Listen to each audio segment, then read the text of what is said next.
O Dário pegou virose numa segunda-feira. Coisa besta, febre e dor de garganta, atestado de 2 dias. Eu precisava de R$ 200, ele precisava de um substituto. A gente fez o acordo no corredor. Se eu soubesse o que ia encontrar naquele turno, eu tinha deixado o Dário trabalhar febril. O Estreito de Hormuz tem 34 quilômetros de largura no ponto mais estreito. 34. É menos que a distância entre algumas cidades do interior. Por ali passa 20% de todo o petróleo que move o mundo. Toda refinaria, toda usina, todo avião que você já viu depende desse corredor de água. E a forma mais barata e eficiente de fechar esse corredor é exatamente o que eu fazia naquela madrugada. Minas navais. O Irã tem mais de 5.000 unidades catalogadas segundo estimativas da OTAN. Eu não sei quantas a gente tinha no porão do navio. Ninguém me disse. Não era da minha alçada perguntar. Minha função era simples no papel. Receber a mina na rampa de convés, verificar o pino de segurança, conectar a corrente de ancoragem, empurrar pela rampa traseira e registrar no manifesto. O convés estava molhado, o navio balançava e estava frio pra caramba para ser Golfo Pérsico. Mas era protocolo, era turno, era R$ 200. Cada mina que eu empurrava pesava entre 300 e 500 quilos, dependendo do modelo. Você não empurra com força. Você posiciona, trava a guia lateral, solta o freio da rampa e deixa o peso fazer o trabalho. A rampa inclina 30 graus. Quando a mina começa a deslizar, você dá 2 passos para trás e espera o baque da corrente. A corrente de ancoragem tem 60 metros de comprimento. A profundidade média do canal de navegação aqui é de 58 metros. 2 metros de folga. Quando a corrente estica e para, você ouve um clique metálico vindo da água. É o mecanismo de tensão travando. Significa que a mina está posicionada, armada e estável. Esse clique é o som mais tranquilizador que existe nesse trabalho. Silêncio total de rádio durante a operação. Regra número 1. Você não fala, não transmite, não responde chamado. O comandante sabia onde eu estava, eu sabia o que tinha que fazer, o navio seguia a rota programada em velocidade de lançamento. 4 nós. Era metódico, era mecânico. Era exatamente o tipo de trabalho que deixa a cabeça vazia. Eu tinha lançado 23 minas sem nenhum problema. Cada corrente desceu certeira, cada clique chegou no tempo certo, cada registro no manifesto estava preenchido com letra legível. Faltava uma. A 24ª, último lançamento do turno. Depois era só avisar o comandante, assinar a folha de encerramento e ir dormir. Posicionei a 24ª na rampa. Verifiquei o pino. Conectei a corrente. Soltei o freio. A mina desceu pela rampa, bateu na água com o mesmo baque pesado de sempre e a corrente começou a correr pelo rolo de aço no costado do navio.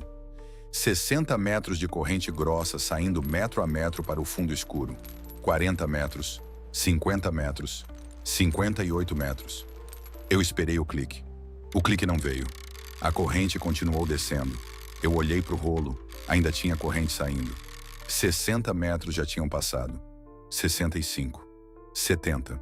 A corrente não podia ter 70 metros. Eu tinha medido. Estava no manifesto. Era protocolo. Mas ela continuava descendo como se o fundo não existisse. Como se algo lá embaixo estivesse puxando. Foi quando o termômetro de convés mudou. Eu vi com o canto do olho. Marcava 22 graus. Em 40 segundos foi para 5. 17 graus de queda em menos de 1 minuto. Eu já tinha trabalhado em câmara fria, já tinha ficado em alto mar no inverno. Isso não era frio de clima. Era um frio que vinha de baixo. Existe um protocolo para isso.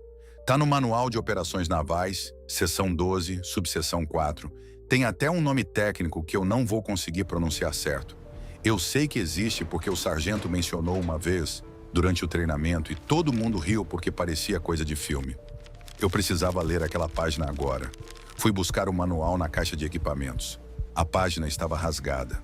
Não dobrada, não molhada, não apagada. Rasgada. Do meio para fora, como se alguém tivesse arrancado com pressa. As páginas 11 e 13 estavam intactas. Só a 12 tinha sumido.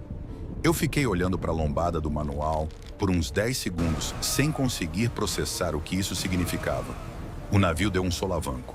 Não era onda, não era correnteza. Foi um impacto único, violento, como se tivéssemos batido em algo sólido por baixo. Eu caí de joelho no convés molhado e segurei a grade lateral com as duas mãos. O rolo de corrente travou com um estrondo metálico que deu para ouvir de dentro do casco. A corrente estava esticada na vertical, saindo do costado do navio direto para o fundo, tensa igual cabo de ponte, vibrando. E a vibração tinha uma frequência. Não era aleatória, não era mecânica. Era ritmada, regular, como se algo lá embaixo estivesse pulsando no ritmo de uma coisa viva. Se você chegou até aqui e ainda não travou de medo, se inscreve no CLT do Submundo e ativa o sininho. O pior ainda não aconteceu nesse turno. O navio começou a ser arrastado para ré. Devagar no início, quase imperceptível, mas o GPS de navegação não mente. A velocidade passou de 0 para 2 nós na direção oposta ao curso. Algo estava puxando o navio pelo fundo. Algo que segurou uma mina de 400 quilos com corrente de aço como se fosse um anzol. Eu precisava cortar a corrente. Tinha um cortador de emergência preso na grade. Procedimento padrão para corrente atolada em Recife. Peguei, posicionei na corrente e apertei o gatilho. A lâmina de aço carbono, que corta cabo de 2 centímetros, patinou. Patinou de novo. A corrente estava intacta. Nem um arranhão. O Dário tinha me dito uma coisa no primeiro dia a bordo, enquanto lubrificava a rampa. Disse que uma vez, anos atrás, uma corrente desceu mais fundo que o fundo. Eu perguntei o que isso significava. Ele olhou para mim, voltou a olhar para a rampa e disse que o fundo não era o fundo. Eu achei que era conversa de veterano para assustar novato. O arrasto parou de repente, sem desaceleração, sem tranco. Parou. O navio ficou parado no meio do estreito, como se tivesse ancorado. A corrente afrouxou devagar, metro a metro, subindo de volta pelo rolo. Eu fiquei olhando sem respirar.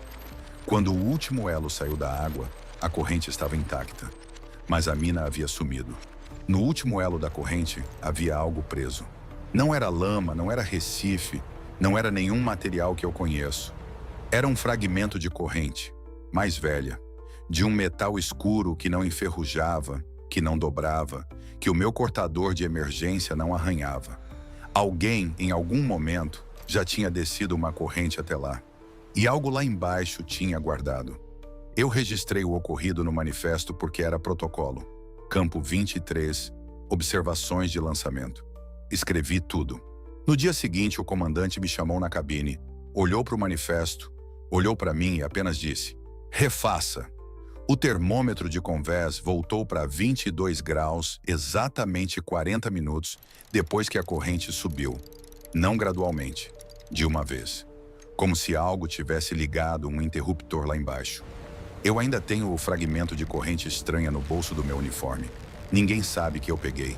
Às vezes ele fica frio sem motivo nenhum. Ainda não sei o que era. Extraterrestre, fantasma, submarino russo sem registro, ou alguma coisa que a humanidade ainda não teve coragem de catalogar. Só sei que o Dário nunca mais olhou para mim nos olhos depois que voltei daquele turno. Saí daquele turno com R$ 200, um termo que não posso mostrar para ninguém e um pedaço de metal que não deveria existir. Se você teria coragem de encarar esse plantão, se inscreve no CLT do Submundo e deixa o like. Agora vai para a tela final, tem mais um turno te esperando.